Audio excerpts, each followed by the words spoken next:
Most people think fasting is about willpower. You pick a window, you white-knuckle it through hunger, and the moment anything crosses your lips, the clock resets. Start over. You failed. That framing is not only exhausting, it's biologically inaccurate. Your body doesn't run on rules. It runs on hormones. And when you understand the hormone at the center of this entire conversation, your whole approach to fasting changes. The real gatekeeper, insulin. When you eat, especially carbohydrates and sugars, your blood glucose rises. Your pancreas responds by releasing insulin. Insulin's job is to shuttle that glucose into cells for energy. Simple enough. But insulin does something else, something critical if you're fasting. It locks your fat cells shut. When insulin is elevated, your stored fat is completely inaccessible. Your body can't release it. It can't burn it. It doesn't matter how many hours you've been fasting. If insulin is up, your fat burning switch is off. Flip the scenario. When you stop eating and insulin drops, fat cells open. Fatty acids flood the bloodstream. The liver converts them into ketones, a remarkably clean, stable fuel source that the brain actually prefers during fasting. Some research suggests ketones can supply up to 70% of the brain's energy needs, and many people report sharper focus and more stable energy in deep ketosis than on fluctuating glucose. This metabolic transition from sugar burner to fat burner is exactly what fasting is trying to activate, and it is governed almost entirely by insulin, not by calories. This reframes the central question entirely. Instead of asking, how many calories does this have? The smarter question is, does this raise insulin enough to shut down fat burning? The answer to that question is what separates foods that genuinely break a fast from those that don't. 1. MCT oil. Most dietary fats travel a long route through your digestive system, emulsified by bile, absorbed through the lymphatic system, eventually reaching the liver hours later. MCT oil bypasses all of that. Its shorter carbon chain structure means it absorbs directly through the intestinal wall and travels straight to the liver via the portal vein. Once there, it's rapidly converted into ketones, particularly C8, caprylic acid, which is the most ketogenic form. Some research shows that 10-20 g of C8 can meaningfully raise blood ketone levels within 1 to 2 hours. MCT doesn't just avoid disrupting a fast. Used properly, it can actively deepen ketosis, even in the early adaptation phase when your body hasn't yet become efficient at producing ketones on its own. One caution, start small. Because MCT absorbs so rapidly, too much too soon causes gastrointestinal distress, cramping, loose stools. Begin with a teaspoon and build tolerance gradually toward a tablespoon. 2. Black coffee. Black coffee contains virtually no carbohydrates, no protein, and no sugar. Insulin barely notices it. But coffee goes further than simply not interfering. It contains polyphenols, particularly chlorogenic acid, that support mitochondrial function, the cellular machinery responsible for oxidizing fat. Caffeine itself stimulates the sympathetic nervous system, slightly elevating adrenaline, which signals fat cells to release fatty acids into the bloodstream. In a fasted state, when your body is already primed to burn fat, this small metabolic push matters. The boundary is sharp, though. Add sugar, even a small spoonful, and blood glucose rises, insulin follows, and fat burning pauses. Many people unknowingly end their fast this way, thinking a light coffee is harmless. The issue isn't the coffee, it's what went in with it. 1 to 2 cups during a fasting window is reasonable for most healthy adults. More than that, an elevated cortisol, disrupted sleep, and increased anxiety become real risks. Strategic, not excessive. 3. Unsweetened green tea. Green tea operates through a different mechanism, but achieves a similar result.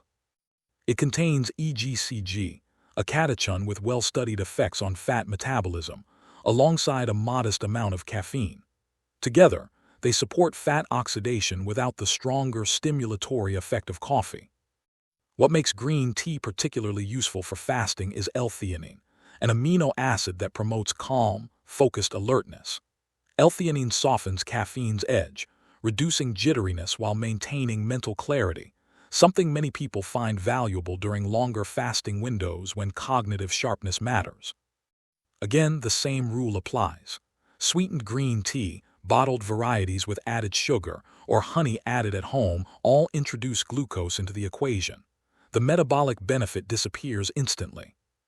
4. Soluble fiber, psyllium husk/basil seeds. This one surprises people. How can something with calories on the label not break a fast? Your digestive system lacks the enzymes to break down soluble fiber. It passes through your small intestine largely intact, delivering negligible absorbed energy. But when it reaches your colon, your gut bacteria, trillions of microorganisms, ferment it. The byproducts of that fermentation are short-chain fatty acids like butyrate, acetate, and propionate. These compounds do two things. They nourish intestinal cells, and they trigger the release of gut hormones, GLP-1 and PYY, that travel to the brain and signal satiety. Your brain receives the message that energy needs are stable. Hunger drops. This is the gut-brain axis working in your favor. You're not feeding yourself. You're feeding your microbiome in exchange for appetite suppression. Soluble fiber doesn't meaningfully spike blood glucose or insulin, so the fat-burning switch stays on, and hunger becomes manageable. For many people, this is what makes the difference between a fasting protocol they abandon after a week and one they actually sustain. Use it with adequate water. Excessive amounts cause bloating. 5. Heavy cream in small amounts. This is where context matters most. Heavy cream is almost entirely fat, with minimal carbohydrate and protein. Small amounts, 1 tablespoon, produce a negligible insulin response. Blood glucose doesn't meaningfully rise. Ketosis in most people is maintained. But notice the specificity there, small amounts. 1 tablespoon, roughly 40-50 calories, is a minor metabolic footnote. 3 to 4 tablespoons is a liquid meal. Even without spiking insulin, that much incoming fat gives your body something to burn, and it will burn that before reaching into stored fat. The benefits of fasting aren't destroyed, but they're diluted. There's also a practical consideration. Commercial creamers are not the same thing.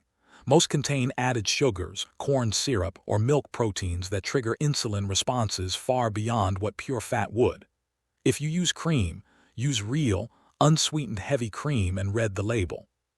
1 tablespoon in black coffee can make fasting sustainable for people who otherwise wouldn't last the window. That trade-off often has genuine value. Just understand the mechanism. You're in a minimal energy intake state, not a zero intake state. 6. Certain nuts, small quantities. This is the most counterintuitive entry, because nuts contain protein, fat, and some carbohydrates. By the simple calorie logic, they should absolutely break a fast. The nuance is in the type of protein and the composition of the food as a whole. Almonds, macadamia nuts, and walnuts are predominantly fat, with moderate protein and relatively low digestible carbohydrates. The fiber in nuts slows gastric emptying, which moderates the blood glucose response. And unlike lean protein sources, the fat present in nuts buffers the insulin-stimulating effect of the protein itself. Research from Walter Longo's group at USC explored whether a small, carefully composed intake of food during a fasting window could preserve the metabolic benefits of fasting, particularly at the cellular level. The results suggested that, with the right macronutrient profile, certain minimal food introductions can exist without fully collapsing the fasting state. This is not an invitation to eat freely. A handful of nuts changes the metabolic picture significantly. A few macadamia nuts, 5 to 6, occupies a different category. Know the difference. 7. Apple cider vinegar. ACV contains virtually no calories, no sugar, and no fat. It has essentially zero insulin impact. What makes it interesting is acetic acid, its primary active compound. Research suggests acetic acid can improve insulin sensitivity, meaning your cells respond more efficiently to insulin when you do eat, potentially lowering the magnitude of the insulin response at your next meal. Some studies also suggest it may slow gastric emptying modestly, which translates to a steadier post-meal blood glucose curve and longer-lasting satiety. During a fast, a tablespoon in water may support blood sugar stability and reduce appetite without meaningfully disrupting the metabolic state. It's not a dramatic intervention. But diluted in water, it's a genuinely compatible fasting tool, just not straight, which can damage tooth enamel and irritate the esophagus. The principle behind all 7. Every food on this list shares a common thread. It doesn't meaningfully raise insulin. That's the filter, not calories, not volume, not whether it feels like eating. The relevant biological question is always, does this trigger enough of an insulin response to close fat cells and halt fat burning? When the answer is no, or close enough to know that the effect is negligible, the fast, from a metabolic standpoint, continues. Fasting done intelligently isn't about maximum restriction. It's about maintaining the hormonal conditions that make fat burning possible. When you understand that, the obsession over every drop of liquid disappears. You stop punishing yourself and start working with your biology. Your body is sophisticated. It deserves a sophisticated approach.